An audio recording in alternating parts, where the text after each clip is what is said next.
தமிழ் உறவுகள் அனைவரையும் நம்பிக்கை குரல் சேனலுக்கு அன்புடன் வரவேற்கும். தொடர்ந்து நம்ம யூடியூப் சேனலில் வேலைவாய்ப்பு பதிவை பற்றி பார்த்துட்ருக்கோம். ஸோ இன்றைக்கி நம்ம என்ன பார்க்க போகிறோம் அப்படின்னா, மத்திய அரசுலேருந்து வந்திருக்கக்கூடிய புலனாய்வு துறையில் உள்ள ஒரு வேலைவாய்ப்பை பற்றி தான் நம்ம பார்க்க போகிறோம். நீங்கள் இப்போ தான் நம்ம ஃபஸ்ட் டைம் யூடியூப் சேனலுக்கு வாரீங்க அப்படின்னா நம்ம சேனலை சப்ஸ்கிரைப் பண்ணிக்கோங்க. ஸோ தொடர்ந்து இது மாதிரி விஷயங்கள் அப்போ தான் உங்களுக்கு கிடைக்கும். ஓகே, வாங்க வீடியோக்குள்ளே போகும். த இன்டெலிஜென்ட் பியூரோ, அதாவது புலனாய்வு துறை, ஸோ அதிலிருந்து வந்திருக்கக்கூடிய multi tasking staff general post 362 வேக்கன்சியை பற்றி தான் நம்ம இப்போ பார்க்க போகிறோம். ஸோ இது முற்றிலும் பார்த்திங்கன்னா சென்ட்ரல் கவர்மெண்ட் ஸ்டாஃப் வந்து ஸோ மொத்த பணியிடங்கள் பார்த்திங்கன்னா 362 மல்டி டாஸ்கிங் ஸ்டாஃப் கொடுத்துருக்காங்க. இது ஆல் ஓவர் இந்தியாவில். ஸோ இதுக்கான ஸ்டார்டிங் டேட் 22/11/2025 14/12/2025 வரைக்கும் கொடுத்துருக்காங்க. ஸோ இதை நம்ம ஆன்லைனில் மோடில் தான் நம்ம அப்ளை பண்ணணும். ஓகே, ஸோ இது எப்படி நம்ம அப்ளை பண்ணணும் அப்படின்னா, interest and qualified candidate, so அதோட அப்ளை பண்ணுறதுக்கான வெப்சைட் கொடுத்துருக்காங்க. www.mha.gov.in அப்படிங்கிற வெப்சைட்டில் பண்ணலாம். அப்படி இல்லைன்னா www.ncs.gov.in அப்படிங்கிற இணையதளத்தில் பண்ணிக்கலாம்.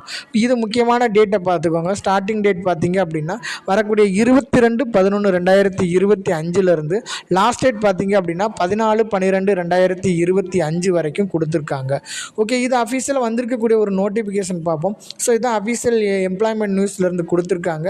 அதாவது 28 நவம்பர் 2025 கொடுத்துருக்காங்க. ஸோ நியூஸ் 22/28 கொடுத்துருக்காங்க. ஓகே, ஸோ இந்த மாதத்துக்கான இந்த அறிவிப்பில் intelligence bureau minister of home affairs government of இந்தியாவிலேருந்து வந்திருக்கக்கூடிய வேக்கன்சி தான் இது. ஸோ ஓவரால் பார்த்தீங்க அப்படின்னா 362 கொடுத்துருக்காங்க. ஸோ இங்கே தமிழ்நாட்டுக்கு சென்னையை பொறுத்த வரைக்கும் சென்னை ரீஜனில் கொடுத்துருக்காங்க. 10 போஸ்டிங் வந்து நமக்கு கொடுத்துருக்காங்க. அதுவும் கம்யூனிட்டி வைஸ் கொடுத்துருக்காங்க. ஜென்ரல் பிரிவில் 4, ஓபிசியாக இருந்தால் 1 கொடுத்துருக்காங்க, எஸ்சி 5 கேண்டிடேட் கொடுத்துருக்காங்க. ஓவரால் பார்த்தீங்க அப்படின்னா 10 பணியிடங்கள் நமக்கு கொடுத்துருக்காங்க. அடுத்தது நம்ம என்ன பார்க்க போகிறோம் அப்படின்னா, ஸோ இதுக்கான எஜுகேஷன் குவாலிஃபிகேஷன் பார்க்கலாம். ஸோ 10th ஸ்டாண்டர்ட் படிச்சிருந்தாலே போதும், இந்த ஜாபுக்கு நாம் வந்து அப்ளை பண்ணிக்கலாம். அது மட்டும் இல்லைங்க, இது வந்து லெவல் 1, அதாவது குரூப் சி கேட்டகரியில் இந்த போஸ்டிங் வந்து நமக்கு வருது. ஸோ இந்த ஜாப்புக்கான ஏஜ் லிமிட் பார்த்திங்க அப்படின்னா குறைந்தது 18 வயசு முடிச்சிருக்கணும், மேக்ஸிமம் 25 வயசு வரைக்கும் இருக்கணும்னு சொல்லியிருக்காங்க. Okay, right. இதுவும் ஏஜ் ரிலாக்ஸேஷன் கொடுத்துருக்காங்க. ஒவ்வொரு கம்யூனிட்டிங்க, அதாவது ஓபிசி, எஸ்சி, எஸ்டி, இவிஎஸ், எக்ஸ் சர்வீஸ் மேனாக இருந்தால் ஸோ அவங்களும் அந்த ரூல்ஸ் படி வந்து ஏஜ் ரிலாக்ஸேஷன் வந்து கொடுத்துருப்பேன் அப்படிங்கிறது இங்கே தெளிவாக சொல்லியிருக்காங்க. ஓகே, அடுத்ததாக பார்த்தீங்க அப்படின்னா ஸ்கீம் ஆஃப் எக்ஸாமினேஷன். இந்த புலனாய்வுத்துறை தேர்வுக்கான எக்ஸாமினேஷன் பார்த்திங்க அப்படின்னா 2 விதமான எக்ஸாம் நடக்கு. ஒன்று டயர் 1, டயர் 2 நடத்துகிறாங்க. இப்போ டயர் 1 எக்ஸாமில் பார்த்தீங்க அப்படின்னா ஸோ 100 மார்க் கொஸ்டின் இருக்கும். அதே இது 100 மார்க் ப்ரொவைட் பண்ணுவாங்க. 1 மணி நேரம் எக்ஸாம் கண்டக்ட் பண்ணுவாங்க. எக்ஸாம் பேட்டர்ன் பார்த்தீங்க அப்படின்னா ஜென்ரல் அவேர்னஸ் 40 கொஸ்டினும், quantitative aptitude question 20, numerical, analysed, logical இது ரிலேட்டடாக பார்த்தீங்க அப்படின்னா 20 கொஸ்டின், இங்கிலீஷ் லாங்குவேஜில் 20. ஓவரால் பார்த்தீங்க அப்படின்னா 100 கொஸ்டின் கேட்குறாங்க. 100 மார்க் வந்து ப்ரொவைட் பண்ணுறாங்க. 1 ஹவர் வந்து எக்ஸாம் கண்டக்ட் பண்ணுவாங்க. And then one more important point பார்த்தீங்க அப்படின்னா negative mark for the half mark for each wrong ஆன்சருக்கும் 1/4 மார்க் வந்து குறைக்கிறாங்க. ஸோ இதில் டயர் 2 எக்ஸாமினேஷன் பார்த்தீங்க அப்படின்னா நம்ம எஸ்ஏ ரைட்டிங், பேராகிராஃப் ரைட்டிங்கில் எடுக்கணும். 150 வேர்ட்ஸில் எழுதணும். ஸோ இது வந்து 50 மார்க் கொஸ்டின் கேட்குறாங்க, 50 மார்க் ப்ரொவைட் பண்ணுறாங்க. இதுவும் 1 ஹவர் எக்ஸாமினேஷன். கீழே நோட்டுன்னு சொல்லி முக்கியமான இன்ஸ்ட்ரக்ஷன் கொடுத்துருக்காங்க. அதாவது cut off mark for out of 100க்கு எவ்வளோ எடுக்கணும் பார்த்தீங்கன்னா, யூஆர் கேட்டகரியாக இருந்தால் 30 மார்க்கும், ஓபிசியாக இருந்தால் 28 மார்க்கும், எஸ்சி எஸ்டியாக இருந்தால் 25 மார்க்கு, இவிஎஸ் கேட்டகரியாக இருந்தால் 30. ஸோ இந்த மார்க் எடுத்தால் தான் நம்ம எலிஜிபிள். ஓகே, அது மட்டும் இல்லைங்க, இந்த டயர் 1 எக்ஸாமில் இந்த pass mark, cut off mark எடுத்தால் தான் டயர் 2 எக்ஸாமுக்கே நமக்கு அலோவ் பண்ணுவாங்க. ஸோ இந்த டயர் 2 எக்ஸாமினேஷன் பார்த்தீங்க அப்படின்னா 10 times of the number of vacancy அது வரைக்கும் வரது வரைக்கும் இந்த எக்ஸாமினேஷன் வந்து மறுபடியும் கண்டக்ட் பண்ணிக்கிட்டே இருப்பாங்க. லாஸ்ட்டாக பார்த்தீங்க அப்படின்னா டயர் 1, டயர் 2ல் சேர்ந்து யார் இந்த எக்ஸாமில் குவாலிஃபை ஆகியிருக்காங்களோ அவங்க தான் வந்து ஃபைனல் ஷார்ட் லிஸ்ட்டில் வந்து கொடுப்பாங்கன்னு சொல்லியிருக்காங்க.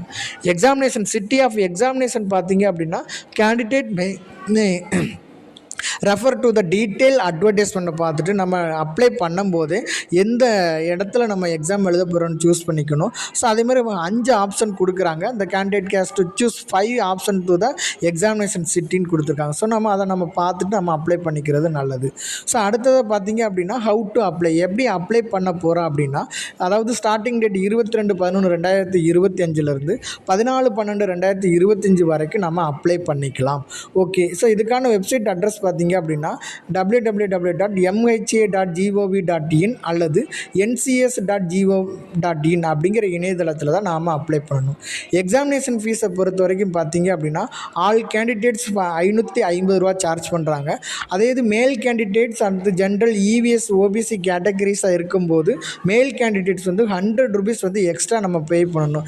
இது எதுக்காக பார்த்திங்கன்னா ப்ராசஸிங் ஃபீஸ்ன்னு சொல்கிறாங்க. ஸோ ஓவரால் பார்த்திங்கன்னா 650 ரூபா வந்து நம்ம ஃபீஸ் கட்டணும். ஸோ அதிலே நோட்டில் கொடுத்துருக்காங்க எஸ்சி எஸ்டி கேண்டிடேட்ஸ் வந்து அந்த ஃபீமேல் கேண்டிடேட்ஸ் பார்த்திங்க அப்படின்னா 550 மட்டும் கட்டினால் போதுங்கிறத சொல்லி அடுத்ததாக பார்த்திங்க அப்படின்னா பேமெண்ட். இந்த மோட் ஆஃப் பேமெண்ட் பார்த்திங்கன்னா ஆன்லைன் மூலில் தான் நம்ம ஃபீஸ் கட்டுற மாதிரி இருக்கும். ஓகே, ஸோ அது மட்டும் இல்லைங்க, இந்த பேமெண்ட் ஃபீஸ் கட்டுறதுக்கு டைம் கொடுத்துருக்காங்க 16/12/2025 நம்ம கட்டிக்கணும்னு சொல்லியிருக்காங்க. அடுத்தது ஜென்ரல் இன்ஸ்ட்ரக்ஷன் கொடுத்துருக்காங்க for all other information in detail such as eligible criteria, reservation benefits, relaxation, selections of candidate, scheme of examination, இது எல்லாமே அஃபிஷியலாக கொடுத்துருக்கூடிய வெப்சைட், அதாவது www.mha.gov.in அப்படிங்கிற இணையதளத்தில் போய் பார்த்துக்கலான்னு சொல்லியிருக்காங்க. Closing date 14/12/2025. ஸோ இதுக்குள்ளே நம்ம அப்ளை பண்ணிக்கணும். ஸோ வார்னிங்கும் கொடுத்துருக்காங்க. ஸோ இது பார்த்தீங்கன்னா எந்த வித ப்ரைவேட் வந்து கொடுத்ததுனால அது நம்பக்கூடாதுன்னு சொல்லியிருக்காங்க.